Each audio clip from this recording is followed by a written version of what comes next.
안녕하십니까. 실전경매 노하우 71번째 시간 앤손입니다. 오늘은 지금까지 배운 권리분석에 대해서 정리해보는 시간을 갖겠습니다. 권리분석은 경매를 하는 데 있어서 기본이자 핵심적인 부분이죠. 무슨 물건을 보시든지 권리분석을 제대로 할 수야 수익성을 계산할 수 있고 입찰가도 추측할 수 있습니다. 그렇기 때문에 잘 알아두시는 것이 중요하죠. 이번 시간을 통해 지금까지 배운 것을 되짚어보고 정리하는 시간을 갖겠습니다. 강의를 시작하겠습니다. 경매는 권리 분석이 중요하다고 말씀을 드렸는데 권리 분석은 등기부상의 말소 기준 권리를 찾고 그 말소 기준 권리에 의해서 권리 분석이 시작됩니다. 자, 그리고 말소 기준 권리보다 앞서는 선순위 가처분 가등기 같은 경우는 여러분들이 인수해야 되니까 조심해야 되죠. 경매에 있어서 가장 중요한 것이 권리 분석과 현장 답사입니다. 자, 여태까지 권리 분석에 대해서 긴 시간 동안 제가 말씀을 드렸는데 다시 3강 정도 이것을 정리하는 시간을 갖겠습니다. 자, 권리 분석은 잘못했을 경우에 큰 손해를 보죠. 그래서 정확하게 등기부를 잃는 이런 것을 공부를 정확하게 하셔야 됩니다. 자, 권리 분석은 그 핵심이 등기부상의 권리가 살아남느냐 아니면 소멸되느냐를 판단하는 거죠. 인수냐 소멸이냐를 판단하는 것이 권리 분석의 가장 핵심입니다. 또 하나, 임차인의 대항력 유무를 판단하는 것이 권리 분석이라고 말씀드렸습니다. 자, 권리 분석이 등기부의 권리가 낙찰 이후에 지워지느냐 살아남느냐. 자, 임차인의 대항력이 있어서 그 보증금을 낙찰자가 물어주느냐. 자, 이것을 판단하는 것인데 결국 자, 이것을 판단하는 기준 권리가 말소 기준 권리라고 말씀드렸죠. 자, 말소 기준 권리라는 것은 등기부상에 나타나는 권리입니다. 그래서 등기부상의 말소 기준 권리를 찾는 것이 권리 분석의 첫걸음이라고 말씀드렸습니다. 자, 그래서 말소 기준 권리가 뭐냐? 자, 말소 기준 권리는 등기부상에 있는 갑구와 자, 등기부는 표제부, 갑구, 얼구로 구성되어 있다고 말씀드렸는데 등기부상에 있는 갑구 또는 얼구상에 있는 권리 중에서 특정한 권리가 가장 앞에 있는, 가장 앞서 있는 권리가 말소기준 권리인데 그것은 5가지라고 말씀드렸습니다. 자, 다시 한번 말씀을 드리면 말소기준 권리가 될 수 있는 것은 건저당이 있다라고 말씀드렸고, 자, 가압류도 말소 기준 권리가 된다라고 말씀드렸습니다.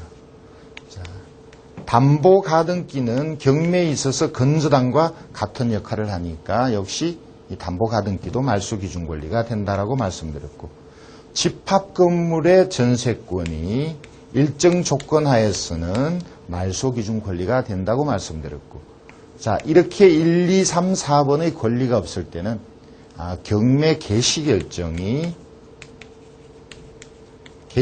말소 기준 권리가 된다라고 그랬습니다. 자, 이 5개는 갑구 또는 얼구에 있죠. 갑구나 얼구에 있는 권리 중에서 가장 앞서는 이 4개의 권리, 그리고 이 4개의 권리가 없을 경우 마지막 경매 개시결정이 말소 기준 권리입니다. 자, 그래서 이 말소 기준 권리를 우리가 찾아야 되는 이유는 이 권리보다 앞선 권리를 우리는 선순위라고 표시했었죠. 자, 이 권리보다 앞선 권리는 원칙적으로 낙찰 이후에 그대로 살아남는다, 인수한다는 거죠. 자, 이 말소 기준 권리보다 뒤에 있는 권리는 그럼 후순위라고 표현할 수가 있겠는데요. 자, 후순위 권리는 원칙적으로 경매 물건이 낙찰되면 부동산 등기부에서 지워진다. 자, 어떤 권리가 앞서 있느냐 뒤서 있느냐에 따라서 자, 살아남기도 하고 소멸되기도 한다는 것입니다. 자, 그래서 말소기준 권리 이 기준을 먼저 알으셔야 되고 이 기준 권리보다 앞선 권리가 어떤 권리가 있나를 여러분들이 판단하셔야 되는 거죠. 자, 이 앞선 권리에서는 어떤 것이 있다라고 미리 말씀을 드렸습니다. 선순위의 가처분, 자, 선순위의 가등기, 담보 가등기가 아닌 가등기, 자, 그리고 지상권도 있다라고 말씀드렸고요. 자, 말소 기준 권리에 들어가지 않는 선순위의 전세권. 자, 이러한 것들이 이 말소 기준 권리보다 앞서 있을 때, 그 권리의 순서가 더 빠를 때는 이것이 경매로 소멸되지 않는다라고 말씀드렸습니다. 자, 그런데 간혹은 말소 기준 권리보다 뒤에 있으면서 지워지지 않는 권리가 또 몇 가지 있다라고 말씀드렸는데 그것이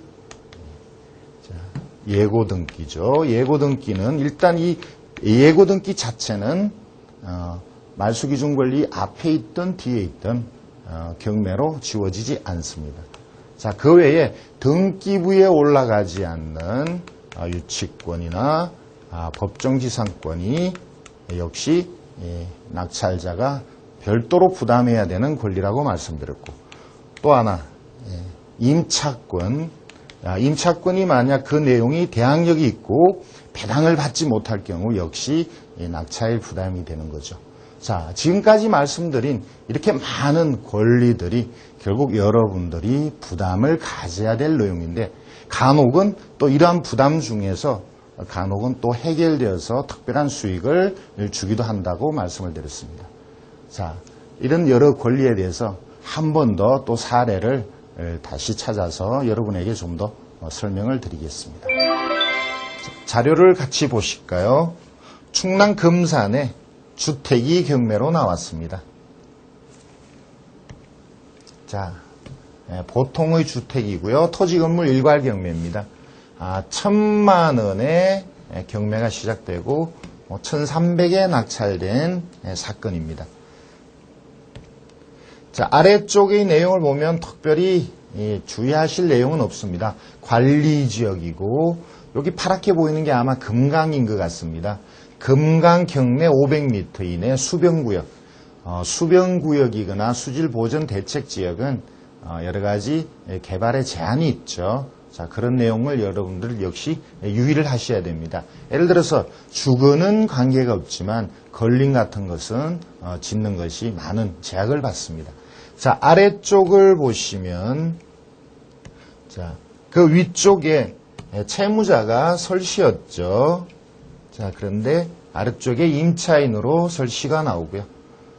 그 전입일이 외형상 대항력은 없습니다. 자, 등기부를 보면 가압류가 2004년, 그래서 말소 기준 권리가 됩니다. 자, 우리가 지금 배우는 것이 말소 기준 권리죠. 등기부상 갑구든 얼구든 자, 가장 앞에 있는 권리. 자, 이것을 여기서 차례대로 어차피 이렇게 정리를 해놨으니까 거기서 가장 위에 있는 가압류 또는 건저당이 말소 기준이라고 보시면 되겠죠. 자, 이 말소 기준 권리보다 임차인이 먼저 전입했느냐 나중에 전입했느냐에 따라서 대항력이 있다 없다를 또 판가름하죠. 자, 여기서는 아무런 문제가 없습니다. 등기부는 말소 기준 권리 이후에 모든 것이 지워지고 또 임차인은 말소 기준 권리보다 대항력이 없으니까 역시 문제가 되지 않습니다. 자, 그러면 다음 사례를 볼까요? 경기도 성남에 오피스텔이 경매로 나왔습니다. 조그만 오피스텔인데요. 자, 감정이 8천이고 2006년에 6,300에 낙찰된 사건입니다. 자, 아래쪽에 보시면 건물 등기부가 나옵니다. 자, 권리분석의 시작은 등기부상의 가장 앞선 권리가 뭔가? 말소 기준 권리를 찾는 거라고 말씀드렸죠. 자, 여기는 건저당, 제1은능이 말소 기준이라고 정리가 되어 있습니다. 자, 그 이후에 건저당이나 가압류들은 모두 건저당 이후 권리니까 낙찰로 다 소멸이 되죠. 자, 여기서 그러면 이 말소 기준 권리보다 먼저 전입한 사람이 있는가를 찾아봐야 되는데 기록상에 두 사람이 나옵니다. 2002년 11월 달에 전입한 두 김씨. 자, 이들이 누굴까? 소유자는 이 씨인데, 자, 이 김씨들이 이 건저당 말소 기준 권리보다 앞서서 전입했습니다. 이 두 사람이 진정한 임차인이라면 결국 대항력이 있는 임차인이 되니까 인수의 위험이 있는 거죠. 자, 그런데 제가 등기부를 봤습니다. 과연 이 김씨가 누구인지 같이 한번 보시죠. 자, 화면을 조금 키우겠습니다.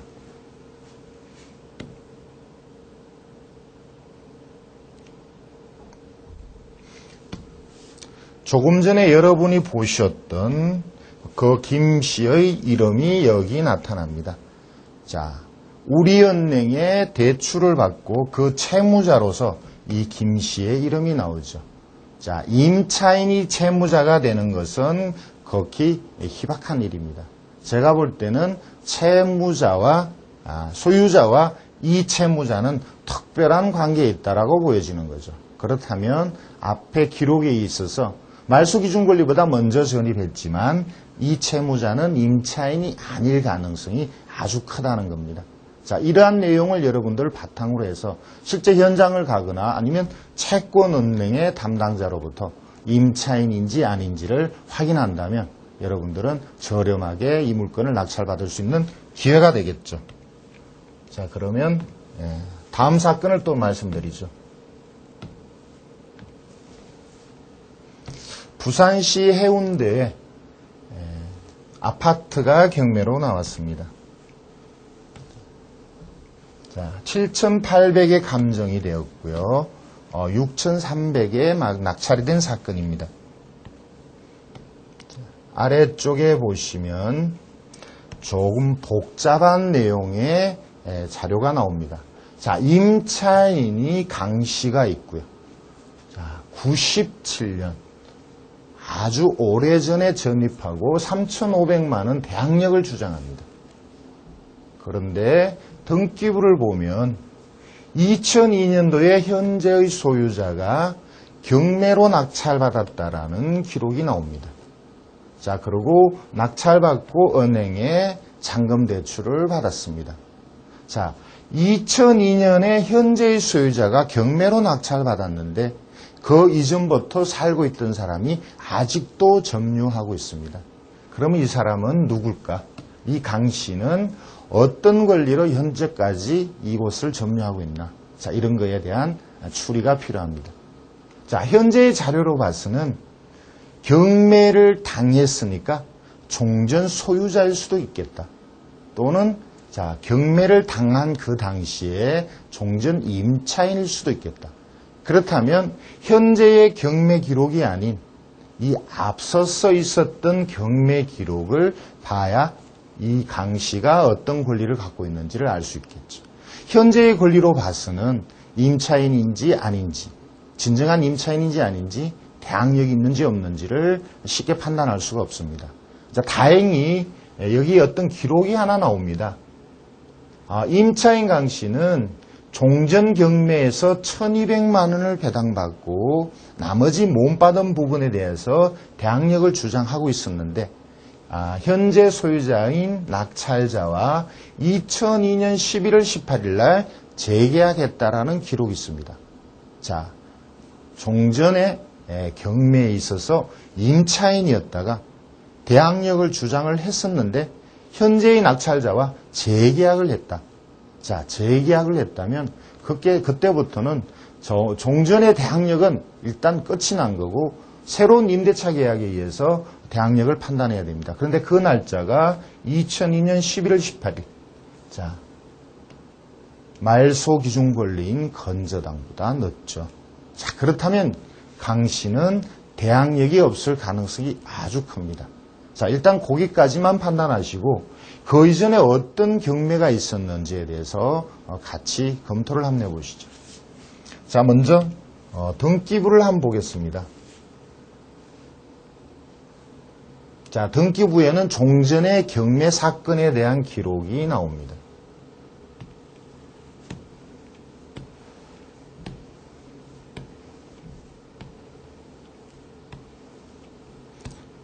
자, 이것이 이미 98년도에도 경매가 한 번 있었다는 기록이 있네요.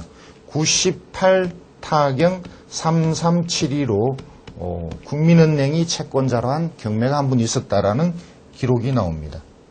자, 그리고 앞에 기록에서 제가 말씀드렸던 자,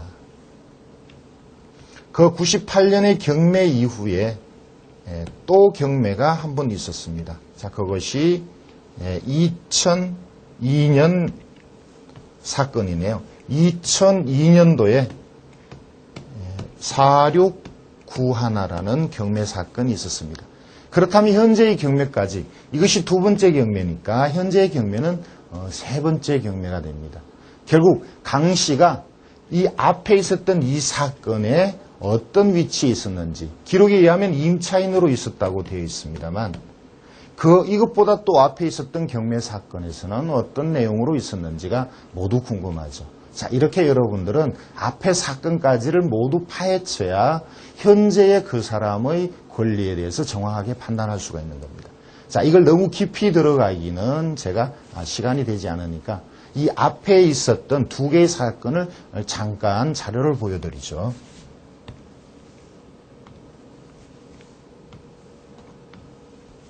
자, 이것이 98년에 있었던 사건입니다. 98년에 자, 이 아파트가 첫 번째 경매를 했었고 그때 강 씨의 주민등록 전입일과 같은 내용의 기록이 여전히 나옵니다. 그런데 그 위에 보면 임대차가 없다라는 기록이 나옵니다. 그러면 이 첫 번째 경매에 있어서의 강 씨는 채무자나 소유자의 가족으로 보입니다. 이 사건에서 누군가가 낙찰을 받았고 두 번째 경매일 때는 이 사람이 임차인으로 거주한 것으로 보입니다. 자, 두 번째 경매에서는 임차인으로 거주하다가 또 경매를 당했죠. 그때 1200을 받고 못 받은 부분을 세 번째 경매 하기 전에 낙찰자와 재계약하여서 임대차로 계속 살고 있는. 자, 어쨌든 세 번째 경매에 있어서는 재계약을 했기 때문에 그 날짜가 대항력이 없는 것으로 밝혀졌습니다. 자, 이렇게 여러 번의 경매를 한 사건은 그 앞의 내용까지 여러분들이 좀 구체적으로 깊이 있게 파헤치셔야 됩니다. 권리분석의 가장 중요한 것은 등기부에 대한 판단이라고 앞 시간에 말씀을 드렸는데요. 자, 이 등기부, 경매가 나온 부동산의 등기부는 자, 그 부동산의 역사죠. 자, 그 안에 있는 내용으로서 여러분들은 경매가 나올 때까지의 많은 여러 가지 과정을 추리하실 수 있어야 됩니다. 자, 그렇게 해야 여러분들이 권리 분석을 좀 더 심도 있게 할 수 있다는 거죠. 권리 분석이라는 것이 겉으로 드러난 내용으로 모든 게 판단되는 게 아니기 때문입니다.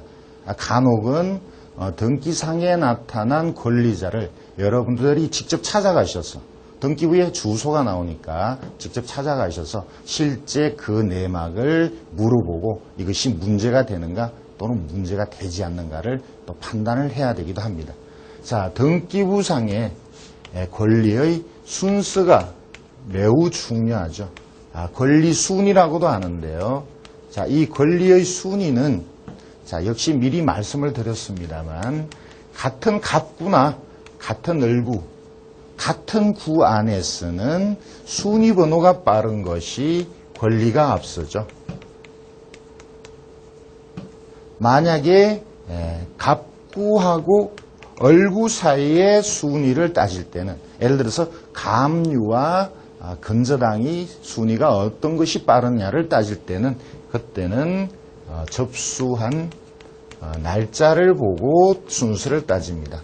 접수 일자가 같을 때는 접수 번호를 가지고 따지죠. 자, 이건 역시 전에 말씀드렸던 내용입니다. 자, 그러면 권리 분석 중에 중요한 것이 인수냐 소멸이냐를 판단하는 것이라고 말씀드렸는데 앞 시간에 인수인 많은 권리에 대해서 얘기했습니다. 그 중에 선순위의 가처분. 선순위의 가처분은 원칙적으로 인수라고 말씀을 드렸죠. 자, 그런데 이 선순위의 가처분이 그 목적을 달성했을 때, 가처분은 그 가처분을 하는 이유가 있습니다. 그 목적을 달성했을 때는 지워질 수가 있는 것이고, 또 소멸시효에 해당할 때 역시 지울 수가 있습니다. 또 하나 가처분이 혼동에 해당할 때도 역시 가처분을 지울 수 있다라고 말씀드렸습니다. 자, 이 내용은 원칙적으로 인수인 것이 이 권리인데 경우에 따라서는 또 지워지기도 한다니까 아주 중요하죠. 만약 지워지지 않으면 여러분의 재산상에 큰 피해를 주는 것이고, 자, 지울 수 있다라면 특별히 저렴하게 살 수 있는 계기가 되는 거죠. 자, 선순위의 가처분이 지워지지 않는다라고 생각하시기 이전에, 자, 지울 수도 있다. 그래서 그 가처분권자를 직접 만나보러 가는 그런 적극성이 필요합니다. 자, 선순위의 가등기도 매한가지입니다. 자, 이 가등기가 담보 가등기가 아니라면, 자, 이것도 역시 인수인 것이 원칙이지만, 이건 역시 이 가등기권자가 소유권을 취득했다면, 또는 역시 혼동도 같은 뜻이 되겠죠. 소유권을 취득한 것이 혼동이 되는 거니까. 자, 그리고 이것이 역시 소멸시효에 해당된다면 역시 가등기도 지울 수 있다라는 것이 판례입니다. 자, 그 다음에 또 하나 있죠. 가등기가 배당 요구를 했다면, 이 배당 요구를 했다라는 것은 가등기가 스스로 담보 가등기인 것을 주장하는 것이니까 담보 가등기일 경우 이 가등기는 건저당이 되어서 역시 낙찰 후에 소멸되는 겁니다. 자, 그 외에 또 소멸되지 않는 것이 지상권도 있었죠. 지상권은 그렇게 중요하지 않습니다만 좀 쉽게 판단이 되는 권리니까 이 시간에는 생략하기로 하고요. 자, 그 다음에 또 소멸되지 않는 권리 중에 중요한 것이 전세권이 있었습니다. 선순위의 전세권은 배당 요구하면 낙찰 후에 말소라고 했습니다. 전액 배당을 못 받더라도 말소가 되고, 배당 요구하지 않으면 낙찰자 인수가 됩니다. 자, 그런데 이 전세권자가 배당 요구를 하고, 자, 일부만 배당 받았다 하면 그렇더라 하더라도 이 전세권은 낙찰로 소멸이 되는데, 자, 일부 배당 받았을 때 만약 이 전세권자가 대항력을 갖춘다면, 임차인으로서 전입하여서 대항력이 있다라면, 자, 못 받은 전세금에 대해서 임차인으로서의 대항력을 계속 주장할 수 있다라고 말씀드렸습니다. 자, 이러한 내용으로 역시 몇몇 사례들을 좀 더 깊이 있게 살펴보겠습니다. 자료를 보실까요? 경기도 광주에 근린주택이 경매가 나왔습니다. 대지가 아주 큽니다. 800여 평의 건물이 있습니다. 자, 이것이 6억 1200에 감정이 됐고 2008년 5월 현재 3억 9천여만 원에 현재 경매가 진행 중인 사건입니다. 자, 주변은 관리지역과 수질보존대책, 자, 한강이 가까이 있죠. 그래서 수질보존대책지역으로 지정된 곳입니다. 자, 아래쪽의 내용을 보죠. 방갈로가 있다라는 이런 내용이 나오는 거 보니까 유원지 부근에 식당 겸한 그런 주택으로 보입니다. 자, 아래쪽에 보시면 임차인이 있는데 임차인이 여기서는 그렇게 중요하지 않습니다. 자, 왜냐하면 일단 대항력이, 임차인은 대항력이 없고 그 보증금도 크지가 않기 때문입니다. 자, 등기부를 보면 여기서 가처분이 나오죠. 자, 그런데 96년의 가처분권자가 그 이후에 소유권을 넘겨받았습니다. 자, 그렇다면 이것은 전에 말씀드렸던 이것은 혼동이죠. 가처분을 하고 결국 소유권 취득했으니까 이것은 가처분은 의미 없는 가처분이 됐습니다. 그렇다면 말소기준 권리는 건저당이고 그 이후에 다른 권리들은 모두 지워지니까 등기부상으로는 깨끗한 그런 내용이 되겠습니다. 자, 법원에서는 가처분을 인수한다라고 기록했지만 자, 이것은 낙찰 후에 지울 수 있는 가처분으로 판단합니다. 다음 사건을 보실까요?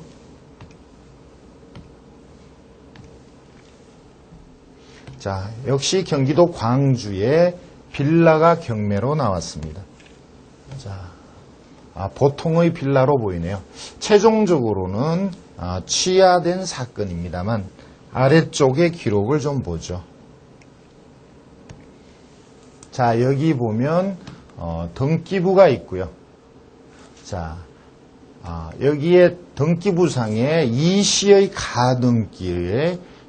가등기에 대한 가처분에 대한 기록이 있는데 이것을 인수한다라는 법원의 기록이 있습니다.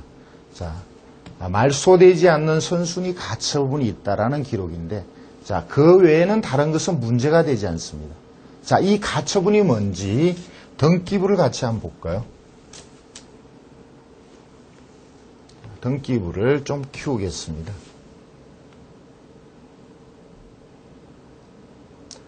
자, 가처분에 대한 내용은 여기 나옵니다. 자, 이 가등기를 가처분했습니다. 그리고 가처분에 의해서 지워졌습니다. 그러면 가처분은 그 목적을 다한 거죠. 자, 이것은 목적을 달성했으니까 자, 지금은 아무런 의미가 없는 가처분이 됐습니다. 법원의 기록상에 인수로 되어 있지만 실제 낙찰받고는 아무런 문제가 되지 않는 자, 낙찰자가 신청에 의해서 지울 수 있는 그런 가처분이 되겠습니다. 자, 그러면 다음 사건을 말씀드리죠. 자, 전남 여수의 대지가 경매로 나왔습니다. 620여 평방미터고요. 지상에 건물이 있는데 자료를 보면 거의 폐가로 나타납니다. 자, 이것이 2,600에 감정되고 3천여만 원에 낙찰이 됐습니다. 자, 아래쪽에 등기부를 좀 보겠습니다. 자, 등기부를 보면 1985년에 가등기가 아직도 나타납니다. 자, 이 가등기 이후에 무려 4번의 소유권이 이전이 있었고 또 최근에도 또 소유권 이전이 있었습니다. 자, 이것이 85년이니까 아주 오래된 가등기죠. 그런 가등기가 있는데도 불구하고 4번, 5번의 소유권 변동이 있었다면 이것은 사실상 문제가 없는 가등기로 보시면 됩니다. 자, 그리고 가등기도 소멸시효에 의해서 10년이 지났다면 낙찰 이후에 말소를 신청할 수 있다고 말씀드렸죠. 자, 이것이 입찰을 만약 하신다면 물론 가등기에 대해서 조금 더 조사를 해야 되지만 제가 볼 때는 거의 아무런 문제가 되지 않는 가등기가 되겠습니다. 다음 사건을 보죠. 울산의 빌라가 경매로 나왔습니다. 여기서는 빌라가 아니고요. 다가구입니다. 원룸 큰 것이 경매로 나왔네요. 토지 건물 일괄 경매로 나타나고요. 3억 6천 감정에 2억 3,200에 최종 낙찰된 사건입니다. 자, 아래쪽의 기록을 보겠습니다. 4층의 주택이라는 내용이 있고요. 자, 많은 임차인이 있습니다. 자, 기록을 볼까요? 자, 임차인의 대항력을 판단하기 위해서는 일단 등기부상, 특히 건물 등기부를 봐야 됩니다. 건물 등기부의 말소기준 권리를 찾아야 되는데 여기서 전세권은 말소기준 권리가 아니죠. 자, 전세권이 말소기준 권리가 될 때는 집합건물일 때고 이것은 집합건물이 아니고 다가구 주택이죠. 자, 그리고 이 전세권은 건물 전부가 아니고 건물의 일부, 방 1개, 방 2개에 대한 전세권입니다. 그러므로 이러한 전세권은 모두 말소기준 권리가 될 수 없고 말소기준 권리는 2004년 6월 달에 이것이 말소기준 권리가 됩니다. 자, 그렇다면 이 가압류 2004년 6월 이전에 전입한 임차인은 모두 대항력이 있고 이 전세권도 모두 선순위의 전세권이 됩니다. 자, 선순위의 전세권은 이렇게 배당 요구를 했기 때문에 자, 모두 소멸이 되는 것으로 나타났습니다. 자, 전세권자가 전액 배당을 받든 못 받든 전세권은 모두 소멸입니다. 그러나 이 전세권자가 모두 전입을 했죠. 그러면 못 받은 배당금에 대해서 임차인으로서의 대항력은 모두 주장할 수 있다는 겁니다. 자, 이 보증금이 4억 5천. 결국 이것은 4억 5천 이하로는 살 수 없는 물건이 되겠죠. 왜냐하면 어차피 임차인의 보증금을 다 물어주기 위해서는 4억 5천이 돼야 되기 때문입니다. 자, 여러분은 이렇게 말소기준 권리를 찾으셔서 등기부에 깨끗이 지워지는 내용, 그 다음에 임차인의 대항 내용 이렇게 판단하는 것이 권리분석의 기초가 되겠습니다. 그러면 다음 사건을 보여드릴까요? 자, 다음은 경기도 안양에 오피스텔이 경매가 나왔습니다. 자, 조그만 오피스텔인데요. 자, 감정가 1억 1,500에 9,200에 낙찰된 사건입니다. 아래쪽의 내용을 보겠습니다. 자, 등기부를 보시면 2006년도 말소기준 권리가 나오죠. 자, 그리고 임차인은 없다라는 기록이 나옵니다. 자, 말소기준 권리 이후에 건저당 가등기는 다 지워지는데, 자, 예고등기가 하나 나타납니다. 자, 이 예고등기가 뭘까? 그렇다면 이 내용을 여러분들이 보셔야 되는데, 같이 한번 보실까요? 자, 예고등기는 조정으로 결론이 났다라고 되어 있습니다. 조정입니다. 그러면 원고와 피고 사이에 건저당을 말소해달라는 소송인데 건저당이 완전히 말소되는 것이 아니고 일부 금액을 지불하고 이것을 해결해라 이런 쪽으로 판결이 난 것 같습니다. 다시 내용을 볼까요? 자, 그렇다면 이 예고 등기가 조정에 의해서 끝났는데 경매를 신청한 것이 바로 소송하고 관련된 건저당이거든요. 자, 그래서 완전히 원고가 이겼다면 피고 건저당권자가 졌다면 이것은 문제가 되겠으나 그런데 조정으로 끝났기 때문에 자, 이것은 계속 경매가 진행될 수 있는 사안이 될 거고요. 또 하나 낙찰자는 자, 소송하고 관련해서 낙찰받은 다음에 낙찰 허가에 대해서 자, 저 예고 등기와 관련해서 이 낙찰 허가를 추후에 지정해달라는 그런 신청을 냈습니다. 자, 예고 등기가 있는 물건은 경매를 판사에 따라서 계속 경매를 진행하기도 하고 경매를 일단 보류시키기도 하죠. 자, 이런 내용을 여러분들이 정확히 판단하고 입찰을 하셔야 되겠습니다. 자, 권리 분석이 가장 중요한 것이 말소 기준 권리를 찾는 것인데 이 말소 기준 권리보다 앞선 권리 중에서 여러분들이 인수해야 될 것이 있고 또 말소 기준 권리보다 먼저 전입한 임차인도 역시 여러분들이 인수해야 될 때가 있으니까 주의하셔야 됩니다. 선순위의 권리 중에서 자, 이렇게 어떤 권리나 임차인 중에서 외형상 인수로 보이나 사실상 문제가 없는 것이 있는데 자, 이러한 것들은 여러분에게 특별한 수익을 드리죠.